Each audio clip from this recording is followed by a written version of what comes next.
Liton Kumar Das Zimbabwe বা আফগানিস্তানকে সামনে পেলেই হয়ে ওঠে নির্বাচকদের তুরুপের তাস। সেই ক্লাসিক্যাল লিটন দাস, এবারও নেই তার ব্যাটে রান, সে আগের চেনা রূপে এলকেডি। জিম্বাবুয়ে সিরিজের পরপরই পাকাপোক্ত করা হবে বাংলাদেশের বিশ্বকাপ স্কোয়াড। তবে কি এবারও বিশ্বকাপ স্কোয়াড থেকে বাদ পড়তে যাচ্ছে লিটন? কথাটা কতটুকু সত্য, আসুন জানার চেষ্টা করি।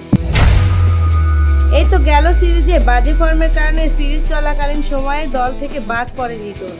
তার জায়গায় দলে জায়গা পায় জাকের আলী অনিল। এইবারও তার ব্যতিক্রম না, 15 সদস্যের দলে জায়গা করে নিয়েছে বাংলাদেশের আরেকজন তরুণ হার্ড হিটার ব্যাটার পারভেজ ইমন।